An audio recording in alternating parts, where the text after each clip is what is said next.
본문 10절을 다시 보면 내게 주신 하나님의 은혜를 따라 내가 지혜로운 건축자와 같이 터를 닦아두매 다른 이가 그 위에 세우나 그러나 각각 어떻게 그 위에 세울까를 조심할지니라. 이 말씀은 바울의 사역 특징을 잘 보여주는 그런 귀한 말씀입니다. 바울은 복음을 전하는 곳곳마다 교회를 세울 수 있는 그런 터를 만들어냈습니다. 물론 지금처럼 예배당 건물을 세울 수 있는 그런 부지를 마련했다 이런 뜻이 아니라 회중들이 모여서 예배할 수 있도록 믿음의 터를 닦아놓았다 그런 뜻입니다. 가는 곳마다 믿음의 터, 믿음의 환경을 만들고 그 다음에 일꾼을 세웁니다. 부름받은 일꾼은 바울이 세워놓은 그 터전 위에 교회 공동체를 세웁니다. 바울은 터를 닦아놓고 일꾼들은 교회를 세우는 것, 이것이 바울의 선교 공식입니다. 오늘 본문 말씀 표현대로 말씀을 드린다고 한다면 바울은 집을 짓기 위해서 터를 닦아놓는 그런 역할에 주력했다 그런 말입니다. 자기는 그리스도의 터를 닦아놓고 세워진 일꾼들이 그 터 위에 멋진 그 신앙의 건축물을 만들어서 주님께 영광을 돌리게 하는 것, 이것이 사명이다 그렇게 생각하고 이 일을 위해서 바울은 끝까지 최선을 다했습니다. 우리에게는 신앙의 터를 닦아놓은 주님의 일꾼들이 있습니다. 130년 전 이 땅에 들어온 우리 선교사들, 이 사람들은 이 땅에 복음의 터를 준비한 사람들입니다. 우리 교회도 창립된 지 이제 50년이 되는데 50년 전 복음의 터를 닦아놓은 믿음의 선배들이 계십니다. 그래서 우리는 그 터 위에 신앙의 내용들을 세워왔습니다. 그리고 지금도 또 앞으로도 이 터 위에 하나님이 기뻐하시는 내용들을 세워가야 됩니다. 우리가 신앙생활하면서 잊지 말아야 될 것은 나는 믿음의 선배들이 닦아놓은 이 신앙의 터 위에 주님의 영광을 나타낼 수 있는 그런 멋진 그 신앙의 건축물들을 세워가야 될 영적 건축가다라고 하는 사실입니다. 우리는 좀 더 지혜롭고 유능한 건축가로서 쓰임을 받아야 됩니다. 내가 이 세상 떠날 때에 나는 어떤 영적 건축물을 남겨놓을 수 있을까? 한번 여러분들 각자 마음을 돌아보시고 생각해 보시기 바랍니다. 우리는 다 영적인 건축가입니다.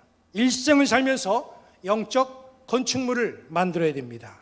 일생 살면서 멋있고 아름답고 정말 품격이 있는 그런 영적인 건축물을 잘 만들어서 주님께 영광을 돌리고 또 잘했다고 칭찬받을 수 있는 그런 영적인 건축가가 되어야만 됩니다. 그런 건축가가 되기 위해서는 첫째로 설계도에 기본을 두어야 됩니다. 설계가 잘못됐다든지 허가된 설계도대로 건축하지 않으면 아무리 멋지게 아름답게 건축물을 완성했어도 이것은 위험할 수가 있습니다. 건물이 붕괴될 수가 있고 화재도 날 수가 있습니다. 환경에도 아주 큰 영향을 미칩니다. 요즘 환경 문제 때문에 건축할 때 특별히 정화조 시설에 대해서 굉장히 법이 엄격합니다. 제가 시골에서 목회할 때에 교인 가정이 2층짜리 새 집을 멋있게 줬습니다. 그런데 문제는 그 건물이 제대로 설계대로 만들어지지 않았어요. 다시 말해서 정화조에 대해서 별로 관심을 두지 아니하고 대충 그렇게 정화조를 묻었습니다. 이걸 등기를 내기 위해서 중간검사를 맡아야 되는데 그것 때문에 등기가 나지 않는 거예요. 할 수 없이 이분이 아주 막대한 비용을 들여서 다시 바닥을 다 파헤치고 정화조를 법대로 그렇게 설치한 것을 보았습니다. 건축의 기본은 설계지요. 우리는 인생의 훌륭한 건축물을 만들어가는 건축가들입니다. 그렇게 되려면 설계도에 우리가 잘 근거해서 공사를 진행해 나가야 됩니다. 신앙인에게 있어서 설계도가 뭡니까? 하나님의 말씀, 바로 이 성경이 설계도지요. 내가 읽고 또 듣고 늘 필사하면서 하루의 설계도를 우리는 말씀을 통해서 그려가는 겁니다. 하루는 어떻게 시작해야 될까? 하루를 살면서 주님과는 어떤 교제를 이루어야 될까? 주님이 나에게 원하시는 삶이라는 것은 어떤 삶일까? 성경에 나온 설계도를 잘 보시고 하루하루를 멋지게 설계하고 그렇게 인생을 만들어가는 그런 지혜로운 성도들이 되시기를 우리 주님의 이름으로 간절히 축원합니다. 두 번째로 훌륭한 건축가가 되기 위해서는요, 털을 잘 닦아 놓아야 됩니다. 바울은 11절에 이렇게 말씀하고 있죠. 이 닦아둔 것 외에 능히 다른 털을 닦아둘 자가 없으니 이 터는 곧 예수 그리스도라. 바울은 일생을 살면서 이 일을 굉장히 잘했습니다. 어디를 가든지 그리스도라고 하는 털을 잘 닦아놨어요. 그리고 그 터 위에 부름받은 일꾼들이 멋진 복음의 건축물들을 세우기를 소망하면서 그렇게 기원해 왔습니다. 우리는 어떤 터 위에서 지금 인생의 건축물을 만들어가고 있는가?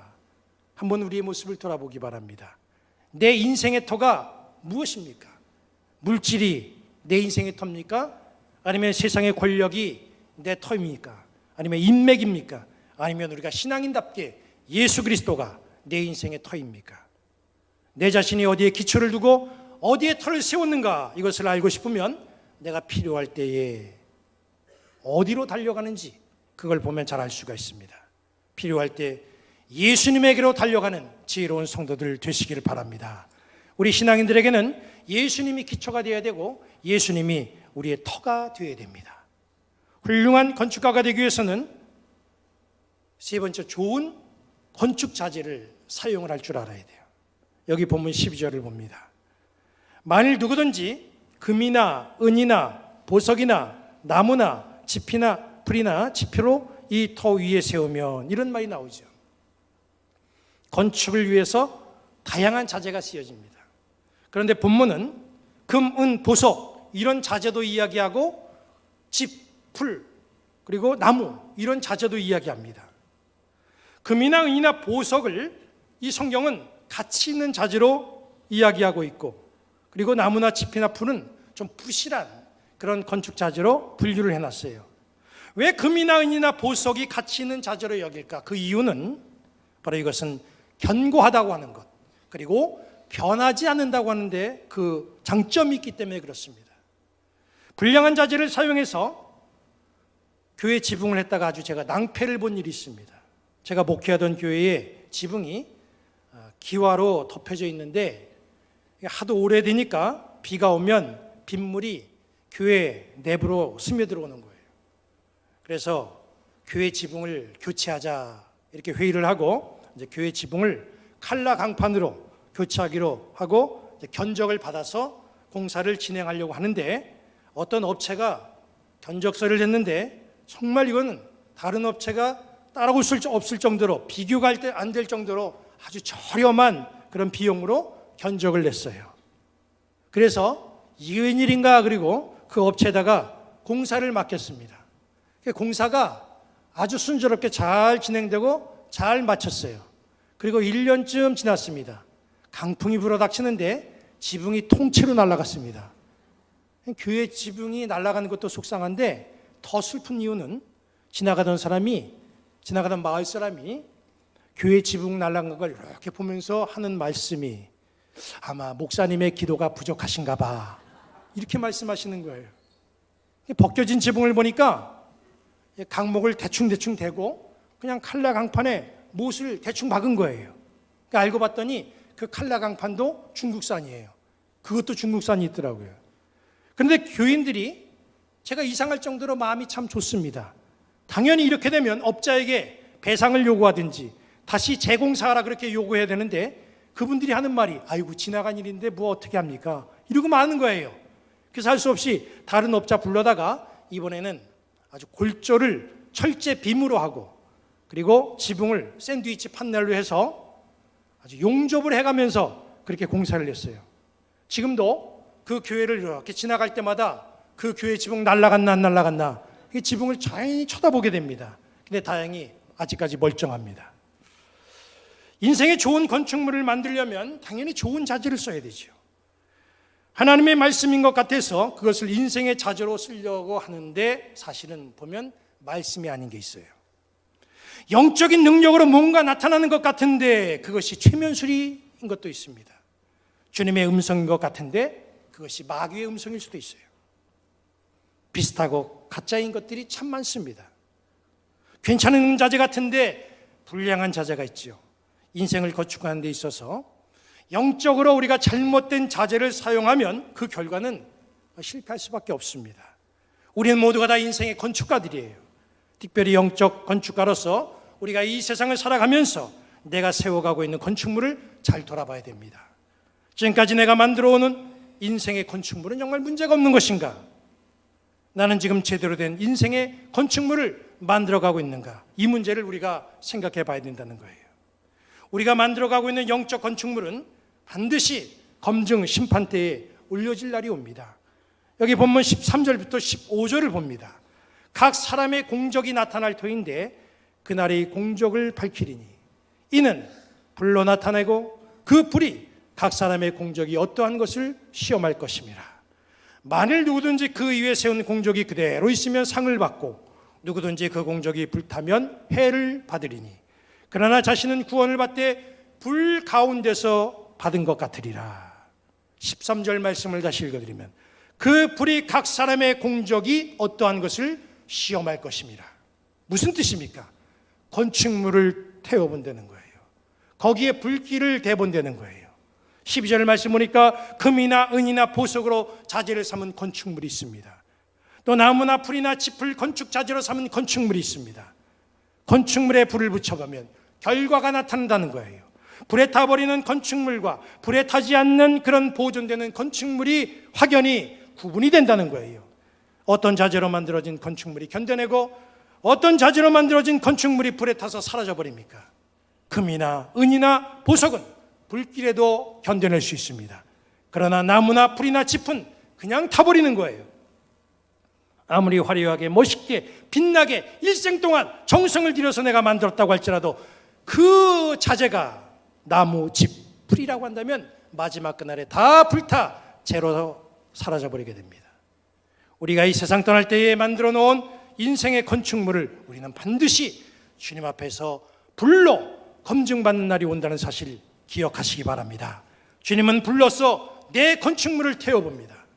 그러면 내가 한평생 만들어 놓은 건축물이 금이나 은이나 보석을 자재로 만든 건축물인지 아니면 나무나 풀이나 짚을 자재로 만든 그런 건축물인지 분명히 밝혀지게 된다는 것이죠. 불을 갖다 대니 재로 남는 건축물이 있고 불을 갖다 대도 여전히 그 모습이 변치 않고 잘 보존되고 그대로 남아있는 그런 훌륭한 건축물이 있습니다. 무슨 차이입니까? 건축 자재의 차이 아니겠어요? 신앙의 자재를 사용해서 인생 잘 건축해 나가시기 바랍니다.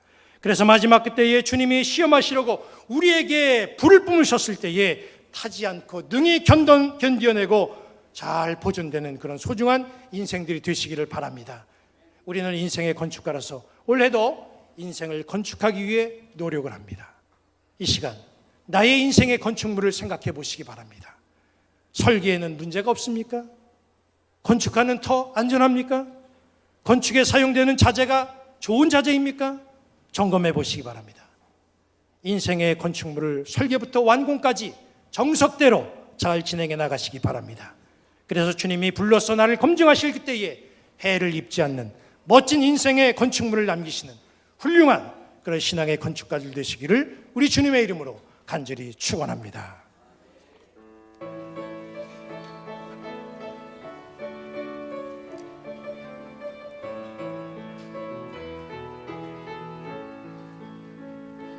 당신의 그 섬김이 천국에서 해같이 빛나리. 당신의 그 겸손이 전국에서 해같이 빛나리. 당신의 그 믿음이 전국에서 해같이 빛나리. 당신의 그 충성이 천국에서 해같이 빛나래. 주님이 기억하시면 족하리. 예수님 사랑으로 가득한 모습, 천사도 흠모하는 아름다운 그 모습, 천국에서 해같이 빛나리.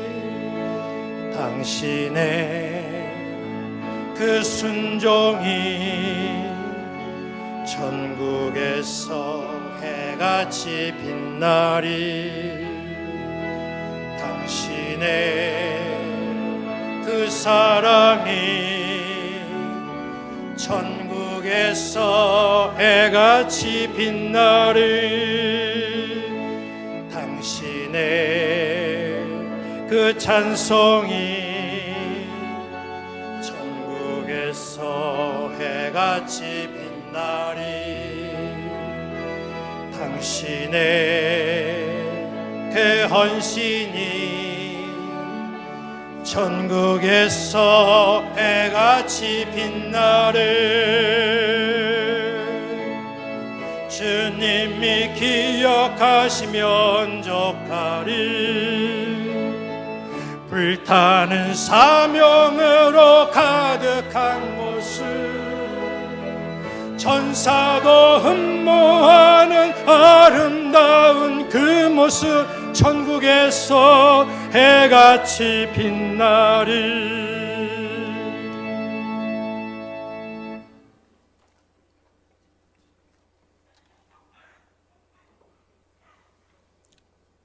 이제는 우리 구주 예수 그리스도의 구속의 은혜와 하나님 아버지의 무한하신 사랑과 성령의 감화 감동 인도하심의 역사가 일찍이 택하심을 입고 부르심을 받은 하나님의 선민으로서, 그리고 그리스도의 십자가 공로로 구속함을 받고 영생을 보장받은 구원받은 백성으로서, 또 그리고 거룩한 공동체 우리 부평 중부교회를 통해서 은혜와 사랑을 나누며 서로 섬기는 백성으로서 오늘 여기에 모여 예배드리며 은혜를 받고 다시 세상으로 나아가는 당신의 자녀들 머리 위에 이제로부터 영원토록 함께 계시기를 축원하옵나이다. 아멘.